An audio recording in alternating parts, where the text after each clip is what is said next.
Howdy folks, I'm Michael Perch. I'm an associate professor at the University of Texas at Austin, and we're in the summer. And I'm going to be adding some lectures to my series on machine learning, data analytics, and also geostatistics.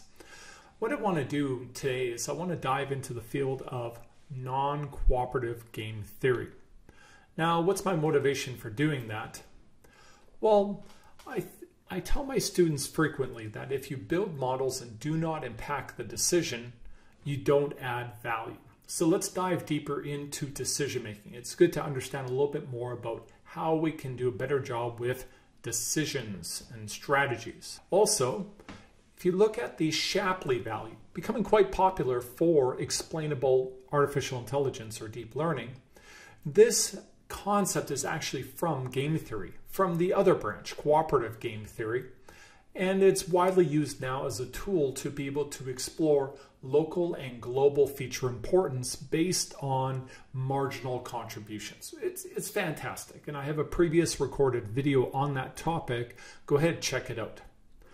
Let's go ahead and build on a theoretical foundation, non-cooperative game theory, to basically power up our data science and machine learning skills for decision making. Now, I want to give a strong acknowledgement right here. William Spaniel has an incredible series on YouTube, which has lots of really nice, short, easily digestible lectures. And at times I have borrowed some concepts, rewritten some examples from this series. And so if you want to dive deeper into this topic, you're interested from this summary, please go ahead and check out that lecture series and his book on the topic. Quite accessible. What a treat. Thank you very much, William, for this. Let's talk about game theory. What's the idea? Well, really what it is, it's a mathematical model of the interactions among rational decision makers. Mathematical models of strategic interactions between multiple decision makers, often applied in the science of logical decision making and strategy development. The way it works is the game is a general concept to describe the setting, a set of decision makers. They have specific rules or objectives, or what we'll talk about as decisions and strategies set up as part of the game. And this whole idea of a game can be expanded to represent many problems in society. In fact, I suppose that a game theorist probably walks through life seeing games everywhere. All of their interactions with other people, all of their, when they go and purchase something, when they go try to convince somebody to do something, it's probably all a game to them. And a very popular example, a very simple game that we're all used to, rock, paper, and scissors would be an example of a game. Now, when I think about game theory, I think it's really cool that the idea is to try to model the interactions between our decisions, the decisions of others, and the specific outcome or value everybody realizes from the possible combinatorial of decisions from all players. That is the idea of game theory, is to try to map that, model that, understand that, so that we can predict the decisions that others will make, and this will help us make better decisions, be more rational about it. Now, when I think about this idea of understanding the interactions between players and their possible decisions, I'm drawn immediately to the example of the Battle of Wits. This comes directly from the Princess Bride movie. I wonder if you all remember this or have seen this movie. It's a scene that occurs when the Dread Pirates Roberts, who is Wesley, is chasing Vizzini and what's her name? Buttercup, right?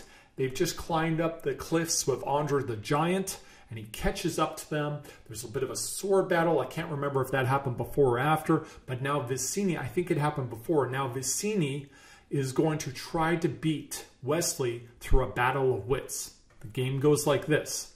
Player number 1, Wesley, takes 2 cups, I believe it was wine, and he adds poison to one of the cups.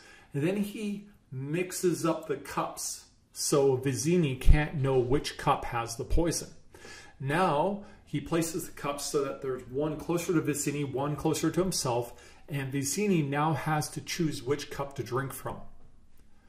Then after he chooses, both of them will drink from their cups. Now, you can see what's very interesting, what ensues from this. Vicini gets into a logical argument, basically with himself, about whether or not Wesley would put the poison closer to himself or to Vicini. And he realizes at first that, oh no, he wouldn't put the poison closer to himself.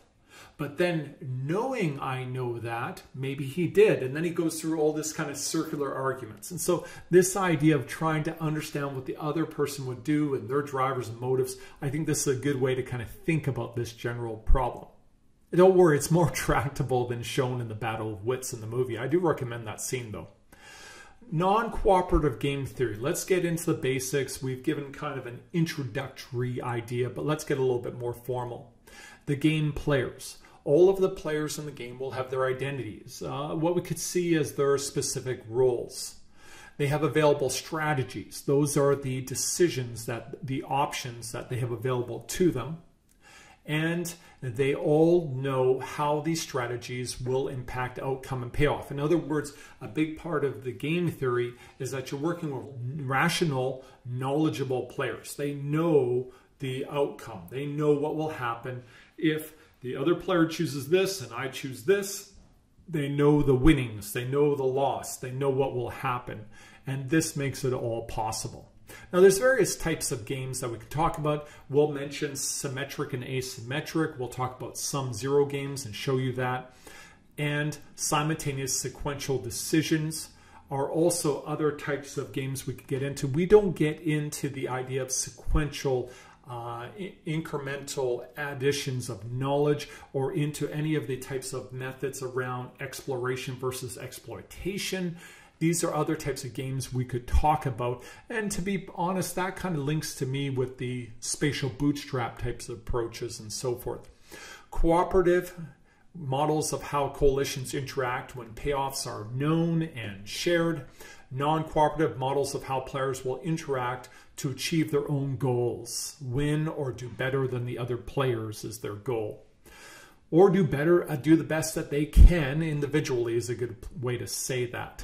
Everything we talk about today will be non-cooperative game theory. Now, in there are two different types, pure strategy and mixed strategy games. We will get into each one of them with regard to Nash Equilibrium, and we'll talk about that. We only cover a couple of types of this in this very simple introduction, just to provide some context, kind of a basic primer to get people thinking about this. Let's introduce a game. We have the game of Brinksmanship. It can also be known as the game of chicken, and the idea goes like this. Let me give you a great example from the movie Rebel Without a Cause. And I had to actually rewatch parts of the movie to remind myself about this scene. It goes like this. First of all, James Dean. Super, super cool, very, cool person, interesting person, is in a car and there's another driver in another car. Okay, so we got James Dean and the other driver. Got all their friends. This is probably 1950s, I think, right? They got the folded up jeans and maybe they're slicking their hair back. It looks very cool. And they got those cool cars. James Dean and the other driver, they line up beside each other. And then somebody signals go and they gun it. And they both race towards a cliff. And the game goes like this. The first driver to stop or bail out, jump clear of the vehicle before it goes off the cliff, will be known as the chicken and will lose reputation. Now, I didn't say that all games were going to be rational. I just said that decisions will be made in a rational manner once the game has started to be played. The decision alternatives are for James Dean, our player James Dean here, and our other player, the other driver, are to stop or to continue. Now, I recognize the fact that they could be sequentially making the decision over time. We're just collapsing the problem in time to did they stop or did they continue? Okay, so we do know for this game the strategy for each player. James Dean and other driver, we have continue or stop. And we also have, as I mentioned, we know all the possible outcomes, the value. In other words, if they both stop, 0, 0, value, like nothing happened. And if they both continue and so forth. So I'll just describe this right away. This type of model or summarization, abstraction of a game in life is very powerful. We can use it for many purposes, and we'll cover a lot of different examples. If you want another example of Brinksmanship, people talk about the Cuban Missile Crisis. I recently rewatched this Footloose tractor scene, which is really funny. Toby told me about it, and we took a quick look at it. It's an interesting, fun scene with tractors, and of course Kevin Bacon, right? Okay, so let's look at the anatomy of the game, because we're representing it like this table of outcomes. James Dean and other driver are the players. The decisions available are stop, continue, stop, and continue. Now, they don't have to be exactly the same decisions available to each player, but they are here. Then what we have is we have the possible outcomes. James Dean is annotated in red. The other driver is in blue. I'll do this consistently with player 1, player 2. And the value that each will see for this combinatorial, if they both stop, they both bail out early, well, 0, 0, it's like nothing happened. If they keep going, so we have all of these possible outcomes. So the strategy or any decision the players can make in the setting where the outcomes will depend on their decision and the decision of the other players. Now, of course, it's pretty easy to understand the value statements here. If they both bail out of the vehicles, if Kevin Bacon and the other dude stop the tractors, it's 0, 0. Nobody gains or loses face. It's kind of like everyone just walks away and goes, well, that was silly. Why do we even do that? If James Dean continues and the other driver stops or bails out early, James Dean will win reputation points with his friends. I didn't say we all have good friends. But and you'll see here, this is a sum-zero game. Whatever's lost by the other driver, he gains. If it's vice versa, the other driver will gain reputation points and James Dean will lose. And you can see if they both continue all the way until they crash off the cliff, or all the way until the two tractors crash, all of the tractors or cars are wrecked, and it's just bad for everybody. Okay, so this is the game right here. Let's introduce the idea of rationality and what we mean by that. We could describe group or individual rationality. Individual rationality is very simple. It means that each of the players are acting solely in their own self-interest, completely selfish or self-interested in their decision making. Group rationality would be different, and that becomes cooperative. We're acting in a way that we're trying to maximize the outcome for the whole group. That's not what we're going to be doing here. This is non-cooperative. Let's introduce another game that will provide us an opportunity to talk about some more complicated concepts. Let's talk about the prisoner's dilemma right here. Now, the prisoner's dilemma would be two individuals are caught trespassing. Now, they're caught by the police trespassing, but the police suspect and they know they were actually attempting to commit burglary. They were burglars.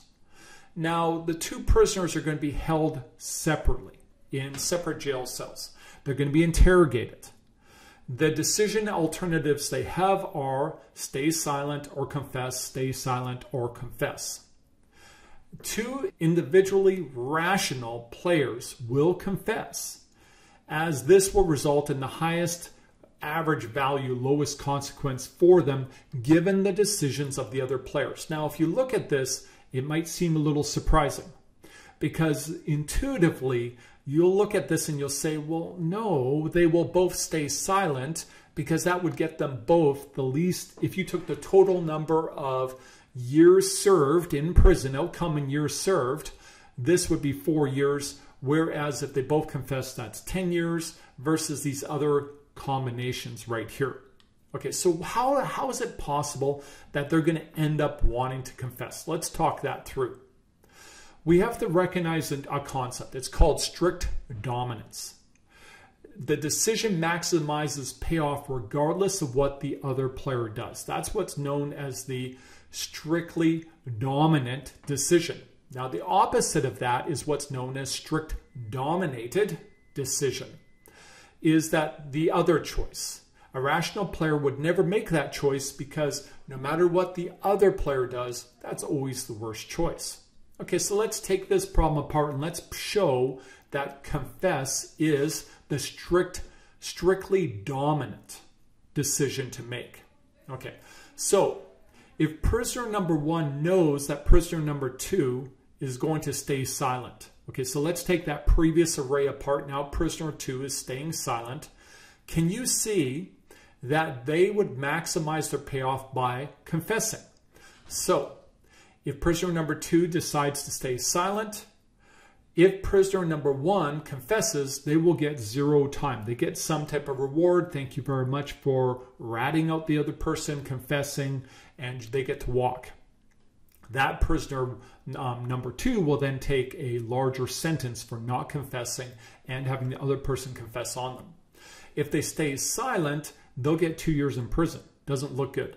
Now, if prisoner number 2 confesses, prisoner number 1 knows that they're better off if they confess too. They'll get 5 years instead of 9 years.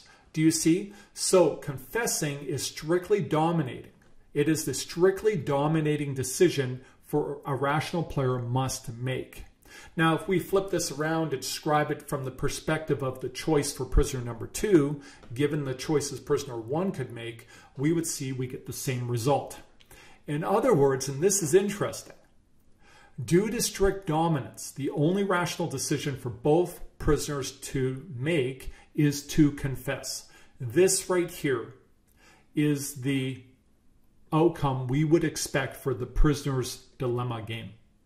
Now, we'll introduce a new term. This is what's known as a pure strategy, Nash Equilibrium solution to the game. And you see the power of this. If we know the Nash Equilibrium, the pure strategy, Nash Equilibrium, we know what we should expect from rational players of the game. Now, I want to flip this around right now, and I'll talk about this in applications right away.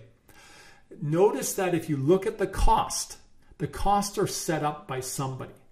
It's actually designed such that the game will have this pure strategy Nash Equilibrium. In other words, the police, the judicial system, and the way that they set this up, they set it so that this is what should happen. And both people confessing is good for, if you imagine you were working for the criminal law system, right? So this is kind of cool. This is part of this idea of game theory. We can understand how to set up the game appropriately to get the desired outcome. Okay, so now let's talk about pure strategy Nash Equilibrium. Because we've just defined that idea, let's go ahead and talk about what it is. A Nash Equilibrium, 2 or more players in a non-cooperative game, each player knows the strategies, the decisions available to the other player. The players do not change their strategies. There's nothing new happening during the game. And no player can improve the reward by changing only their own decision. Okay, so that's really cool. I will introduce it as the no regret outcome right away. And I think that's a great way to describe it. Let's explain it again in words. Player 1's strategy is A. That's their decision. Player 2's best strategy, given player 1's A, is to choose outcome B or decision B. Player 1's strategy, best strategy, given player 2's B, is A. Do you see what's happening there? They interact with each other. Neither one of them would have regret. Player 1 says A. Player 2 realizes their best decision given A is to say B. Player 1's best strategy given player 2's decision of B is A. Everybody's happy. Okay.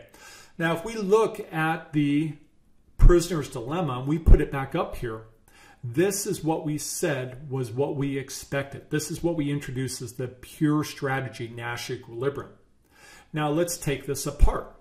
Given prisoner 1 confesses, okay, so prisoner 1 has confessed, we would expect that prisoner 2's best decision is to confess also.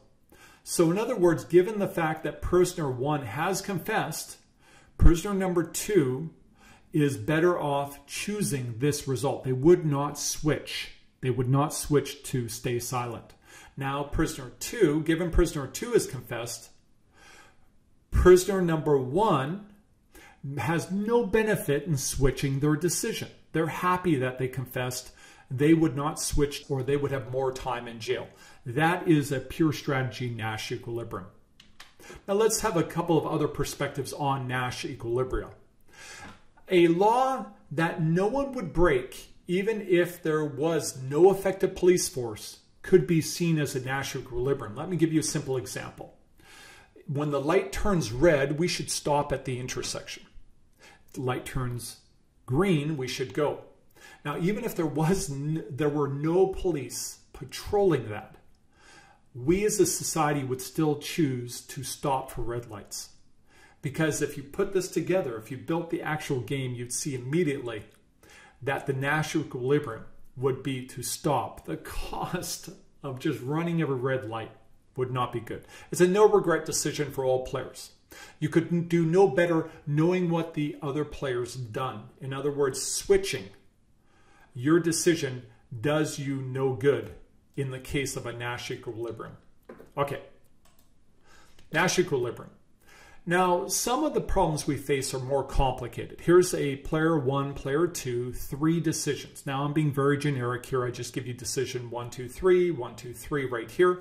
And it's kind of a complicated matrix. If we wanted to just eyeball this and try to figure out where the Nash equilibrium or equilibrii are, we would struggle. It would be very difficult to do.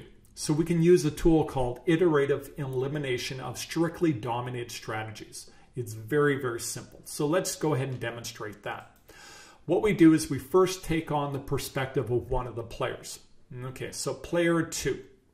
If we look through decision 1, 2, and 3, I hope you can see very quickly that decision number 3 is strictly dominated by decision number 2.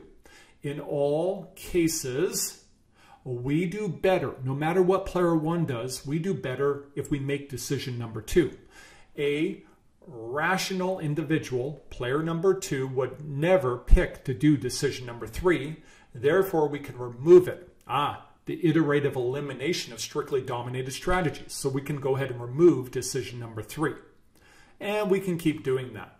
Let's go ahead to another decision right here. In this case, we're taking on the perspective of player number 1.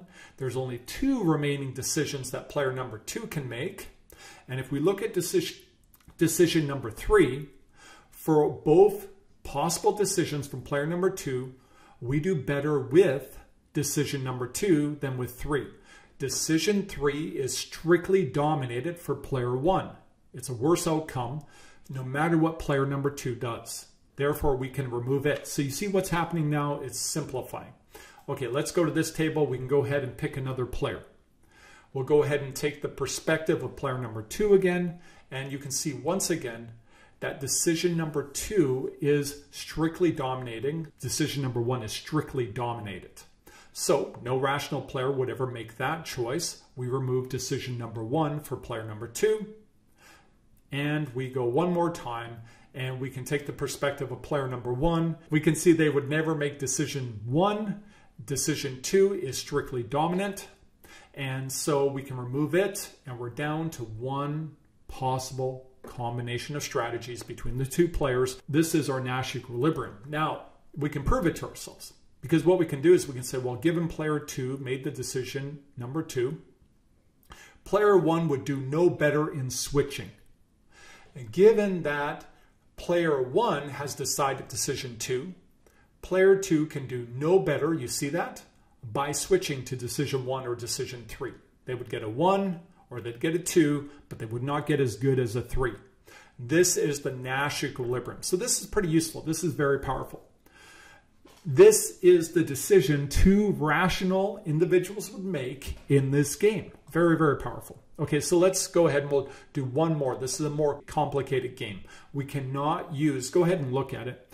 You will not be able to find cases for which you can use sequential elimination of strictly dominated strategies. Okay, so what we're going to do is we're going to use the methodology known as best response. Let's take the game. The game is the largest number wins, the general game. We have 2 generals, 1 and 2. They have a choice to send to a battle. They can send No divisions, one division, two divisions, or three divisions. It's symmetric. They both have the same choices. It's a very simple game. If one says none, well, there's no battle, and nobody wins or loses anything. If General 1 says 1 troop, but General 2 sends 2 or more troops, can you see what happens here? General 2 wins the battle, and there is a -1 cost for General 1, a +1 cost for General 2. This is a sum zero game. If you look across all the squares, they all sum to 0, and so it's a sum zero game. The loss of one general is the gain of the other general. And you can look at the case for which General 1 says 1 troop or 1 division, and General 2 sends 3, kind of overkill. They win the battle, they get 1, the other one gets -1, and it's symmetric. You can see the other side here. Okay.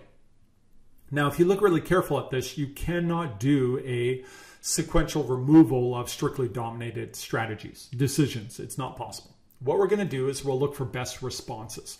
Take the perspective of General 2, assume a decision, 1.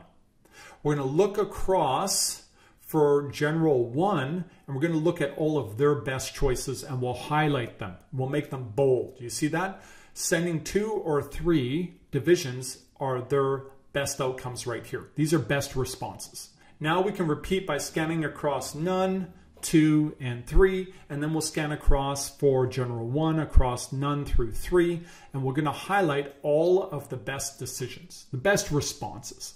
When we do that, we get this combination of bold and non-bold responses, outcomes.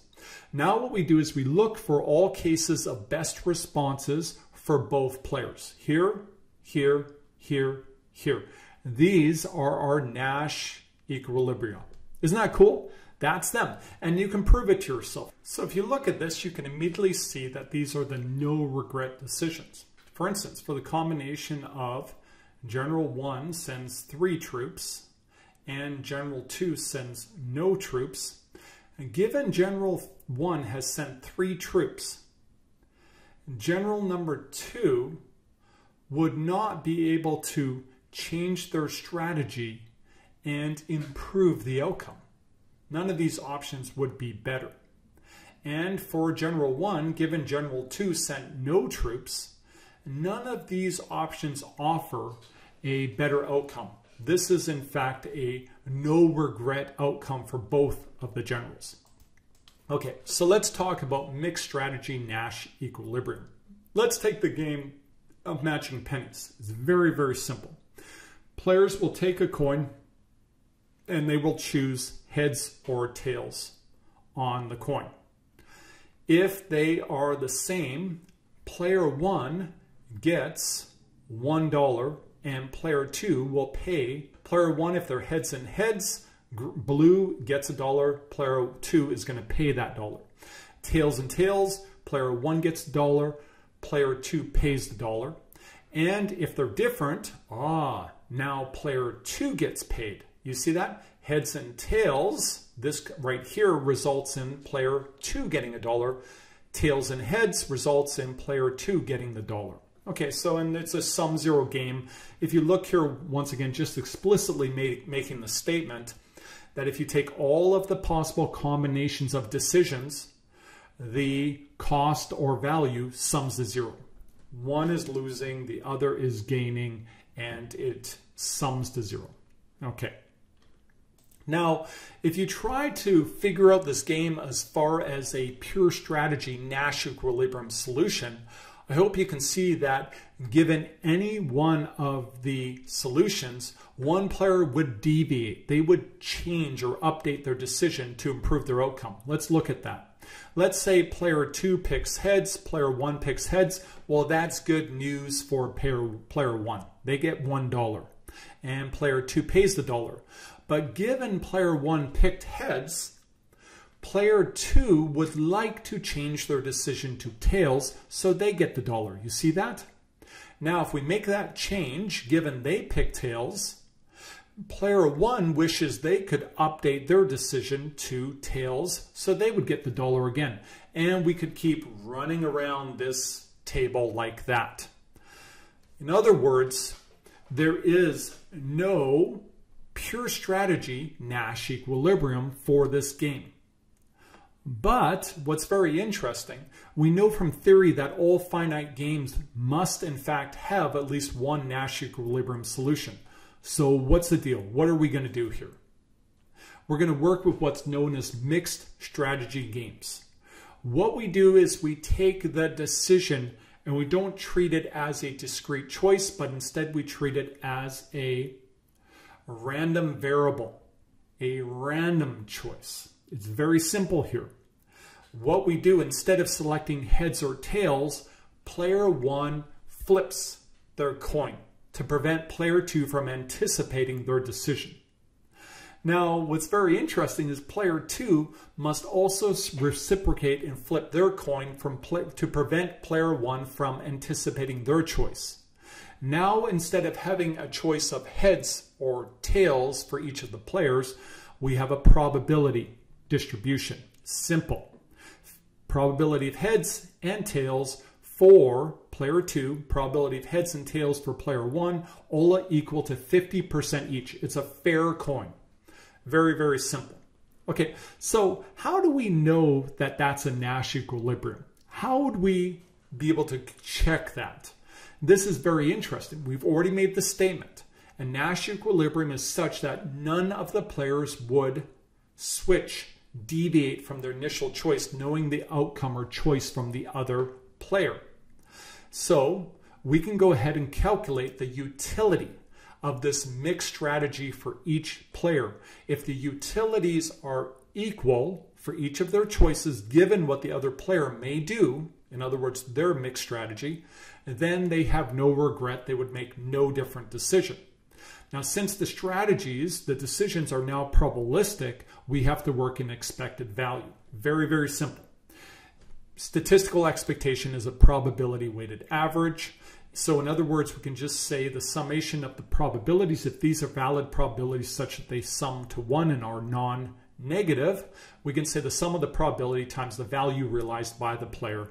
We do that for all of the possible outcomes given the other player's choice, and we'll get the expectation or utility for that choice for the player. Okay, let's walk through this. For player number 1, we want to calculate the utility of heads and the utility of tails. Now here's the table over here. No big deal. The only thing I've done is I've drawn in the mixed strategy, 50-50, 50% heads and tails for both of the players. That's their mixed strategy. So now what we need to do is for player 1, the utility of choosing heads is simply going to be the probability player 2 picks heads times the value realized for that, a 1, plus the probability player 2 picks tails times the value they would realize if they pick tails. And if you substitute the numbers, you get 0. Utility equals 0. Now, if you take the utility of a decision of tails and you calculate it relative to the probabilities from the mixed strategy from player 2, we substitute and we get 0. Now, what you can see is the utility of heads and the utility of tails. Now we can calculate utility for player number 2. And we do it just the opposite way as we did the previous calculation. We look at the utility of heads for player number 2 relative to the probabilities in the mixed strategy of player 1 and the value they would realize for each one of the outcomes. And if you do that, you get 0, 0.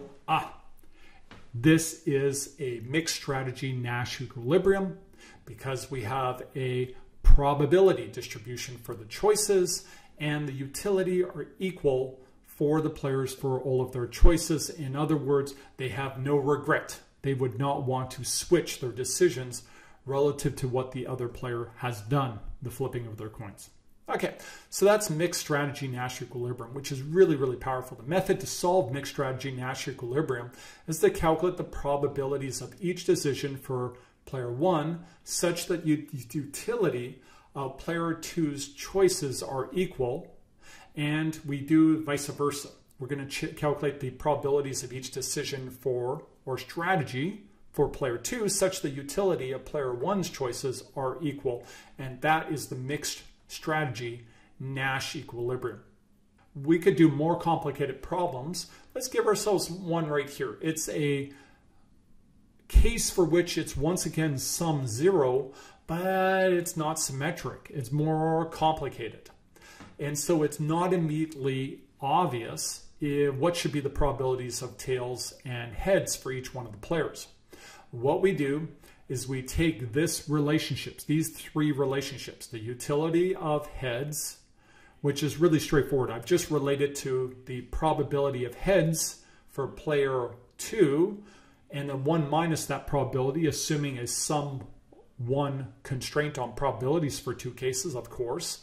And we do the utility for player number 1 for tails.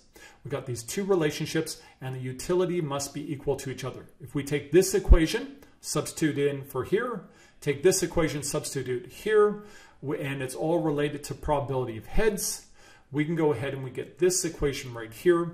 A little bit of algebra. I hope I got it right. I didn't make any clerical errors. And we can calculate the probability of heads of 40%. 1 minus that, 60% is probability of tails. That is the mixed strategy Nash equilibrium for player number 2. Now we can repeat, we can do that for player number 1, and we calculate 30% and 70%. So this is very powerful. We can calculate these mixed strategy Nash equilibria by using this relationship of ensuring that the utility for each one of the players are equal. In other words, they have no regret in their decision that they're making. Now, you might look at all that. I just gave them to you. 70%, 30% are player 1's mixed strategy. 40%, 60% heads and tails, player 2's mixed strategy. You might look at that and go, well, how do we know those are in fact mixed strategy Nash equilibria? Well, we can go ahead and calculate the utility associated with each one of those. For player number 1, the utility of heads and tails relative to the probabilities of heads and tails from player 2. Negative 0.2, negative 0.2, player 2. So in both cases, neither one of the players would wish to be able to switch their decision. There is no regret to this strategy. It has equal utility across the decisions. Now, let's just kind of back up and just think about what are some of the assumptions and limitations in this discussion of non-cooperative game theory. We've always been assuming individual rationality of the players. And it might sound kind of cold when I'm talking about self-interested and utility maximizing individuals. But we also recognize the fact that they understand the game, they know the possible decisions, they also know all of the outcomes, the value that would be realized for all combinatorials of decisions. They know the decisions the other player has, and they also know the value they would receive. So all of this is known to the players. Yet, if we look at real life, what we'll realize is that there's many other drivers for people, and people can be irrational based on this definition. Self-sacrifice. Imagine if it's the prisoner's dilemma and it's your twin brother. I'm a twin, so I get that. That might be kind of a whoa, or any sibling or family member, or someone you care about. Or what if you're just one of those people who just see life as a cooperative thing, that you're always interested in the good of the many, kind of philosophically. So those, of course, could be drivers or considerations, and that would invalidate these approaches. Now let's talk about a couple applications and finish up, give you something kind of a little bit more concrete to think about applications. Crowdsourcing. That happens a lot. We ran a hackathon just a couple months ago. It's a lot of individual competitive groups, and you're obtaining input or information for a task or a project from a large number of people. It really is a form of crowdsourcing. We want to understand the impact of incentives on the participation, the level of effort from each of the teams, individuals' decisions and interactions with other participants. We want to model the crowdsourcing event as a game so that we recognize that each team really is self-interested and individually rational. If you did it like that, you'd realize immediately that we can figure out the reward depends on the prize, the probability of winning depends on the quality of the work and the project, the quality depends on the expertise and the player's decisions about time investment and effort to put into their component. If you change the reward incentive and other game rules, you could in fact adjust the Nash equilibrium. In fact, what's very interesting is that you could cause a situation in which individuals or teams would recognize that the best thing they can do is participate at a very high level. Let's look at this idea of the hackathon, the crowdsourcing event. We can go ahead and calculate the rewards as a function to all of these aspects of the experience of the players and the amount of effort they put into it, the resulting in a probability of winning to be higher, and then the prize. What exactly is it that they win? And so the value received would be the resulting reward. Here, do you have a first, second, third place? Do you have just one winner takes all? You could tune this such that you could encourage individual teams to all participate at a high level. You could also tune it so you get the unintended consequence of everyone kind of working less on the problem. So this could be really useful to you. Let's go back to the prisoner's dilemma like I promised. The Nash equilibrium versus the global optimum. I think we recognize immediately if the global optimum is the highest value across all players, the total winnings of the game, clearly both staying silent would be a better thing to do for the prisoner's dilemma. But the Nash equilibrium, in fact, as we showed, was both confessing. It's because the game, as I suggested before, has been tuned to do that through the high cost and reward when it comes to being ratted out effectively by the other person while you stay silent on them. So by doing this, they create a situation, the system, in which both should want to confess. We recognize that the Nash equilibrium is not the global optimum choice. Game theory is about understanding complicated interactions around players and predicting their rational decisions. The Nash equilibrium is the no-regret choice given individual rationality. It's not a global optimum choice for all. The Nash equilibrium predicts the outcome due to unintended consequences of interactions, incentives. I almost think a little freakonomics when thinking about this between non-cooperative players. That's what makes it so powerful. But if we understand that, we can go ahead and change the rules of the game. Let's give you an example. We take the original prisoner's dilemma. We remove the penalty of staying silent while the other person confesses. And the result is I redesigned it like this. We have the increased penalty of both confess. We have a slightly reduced penalty uniformly shared between both if one confesses and one stays silent. And we have if both stay silent, the lowest cost on both. Now, if you look very carefully at this, what you'll see, if you were to confess as prisoner 1 and prisoner 2 was also to confess, you would still want to switch to staying silent, and vice versa. Prisoner 2 would want to switch to staying silent. These are not Nash equilibria right here. This right here becomes the Nash equilibrium. The global optimum would now become the Nash equilibrium. Now, of course, it's not designed like that. The system's not designed like that because we don't want people to stay silent. But if it was, that would be the result right there. Understanding non-cooperative games help us know how to design the games to get the desired outcome from the players. Other applications in subsurface resources, there's competitive bid strategy development. These can be definitely posed as non-cooperative games. Predicting the competitor decisions. If you're designing the actual bid methodology and reward system, it could be designed to maximize participation. Peer group performance. If you're a manager and you're trying to improve performance and motivate performance, and you have an internal research market. I've seen that before where a company has competition between research projects. You could pose that to encourage high-level performance, product release scheduling. There's a lot of things that can be posed, or scenarios that can be posed as a non-cooperative game. All right, I'm going to stop right there. I thought this was a good chance to dive into a topic that I don't usually cover.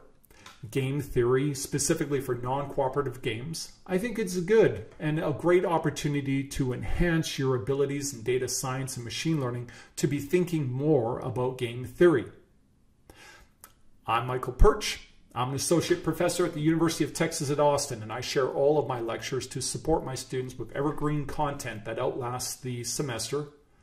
I love to hear from them after the semester. Hope everyone's doing well out there. And also working professionals. I appreciate all the good messages I get from people using this content. Thank you for letting me know. I'm stoked to hear about that. Okay, everyone, stay well. Bye.